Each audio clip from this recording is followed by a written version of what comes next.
This is Jeremy Burton reporting for the PPR. Tonight we are here at Helix High School for a Division II second round playoff matchup against the 6th-seeded La Jolla Vikings and the number 3 seed Helix Highlanders. La Jolla is a veteran team that's coming off of a first-round victory against Madison, and Helix is a bit of a younger team that's coming off of a bye last week in the first round. So this is truly a matchup between the battle-tested and the well-rested, and we are happy to bring it to you here on the PPR. Into the first quarter, after La Jolla made a field goal on their opening drive, Helix was eager to strike back, and strike back they do as Jet Gottlieb finds Harlem Harris, who hits the NOS button like Paul Walker in The Fast and the Furious, and says goodbye to the Vikings defense as he takes it all the way to the house for a 65-yard touchdown, giving the Highlanders a lead of 7-3 with about 6:55 left in the first quarter. Jumping into the second quarter, the Vikings are knocking at the door where Hudson Smith finds Hank Hansen on the slant pattern for a 4-yard touchdown, giving La Jolla a lead of 10-7. But Helix is quick to punch back as Pablo Jackson takes the handoff and slashes through the Vikings defense for a 14-yard touchdown, and Helix reclaims the lead at 14-10. Still in the second quarter, La Jolla marches back into scoring position where Smith phones in to Carson Deal, who answers the call. Like a heavyweight prize fight, these two teams were trading punches throughout the first half, with La Jolla taking the lead back at 17-14 with just under 4 minutes left on the clock before halftime. On the next possession, Helix throws a counter punch as Jackson takes the direct snap and finds daylight through some great downfield blocking from his teammates, and he hits the 40, the 30, the 20, and just when it looks like he's about to get brought down, he carousels into the end zone for an emphatic 66-yard touchdown run, placing the lead back into the home team Highlanders' hands, bringing the score to 21-17. All right, on La Jolla's final drive of the first half, Smith drops back and throws a pass intended for Hansen that gets picked off by Helix defensive back Jeshua Robinson. And the Highlanders take their 21-17 lead going into halftime.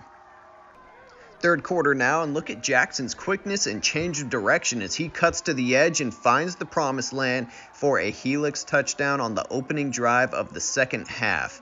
This extended their lead to 28-17. No, folks, this isn't deja vu. This looks like the exact same play that the Vikings scored on in the second quarter with the play action before hitting Hansen on the slant. This was his second touchdown of the evening. Hey, if it worked once, it'll probably work again. La Jolla opted to go for 2 here as they give the ball to Hansen again as he takes the snap and goes around to the outside for the 2-point conversion, narrowing the Helix lead to 28-25 in the third. You've heard his name a few times and you'll hear it again. That's Pablo Jackson taking the handoff to the outside where he hits the truck stick and beast modes his way into the end zone for his 4th touchdown of the night, extending the Highlanders' lead to 35-25 with under a minute left in the third quarter. Fourth quarter now, and this time it's junior running back Jordan Lindley who takes the handoff up the gut for an 8-yard touchdown run, putting the final stamp on this game for Helix as they came away with a 41-25 second-round playoff victory in front of their home fans. The Highlanders move on to play number 2 seed Modern Day Catholic next week in the CIF San Diego Section Division II semifinals. Here's what Pablo Jackson had to say after the game. I'm Jeremy Burton reporting with the PPR, and tonight I'm with the Helix Highlanders and Pablo Jackson, who had 4 touchdowns on the night, ran with ferocity, just ferocious runs, incredible night. Do you flip a switch when it comes to game time, especially for the playoffs?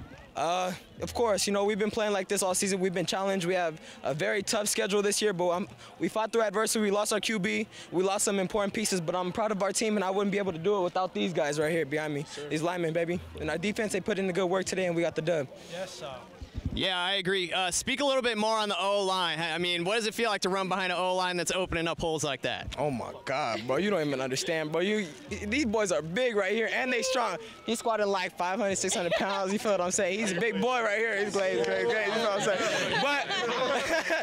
But no, I really appreciate them, because without them, you know, I don't got nothing, and without God, none of this is possible. So I appreciate everybody.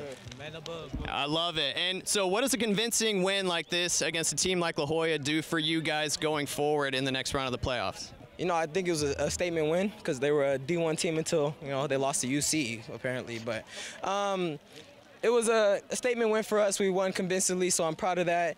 It's a staple. You know, me personally, I fell short of my goals of making the gala somehow, but I'm proud that I'm able to show that I had a capability to make it, but, you know, we did it. All right, and finally, so it sounds like you guys are going to be moving on to play Modern Day. Yes, sir. Yes, sir. Talk about the feeling that you have getting a win like this in your last home game of the season in the playoffs. You know, I'm got to get it for the fans. You know, all the families that come to support us, you know, they always come out, show out, and always cheer for us, so we had to come out with the dub. You know, Modern Day, we're coming. I know they're a great opponent, but I think we'll be ready for them. There you have it from Pablo Jackson. Give it up for the Highlanders.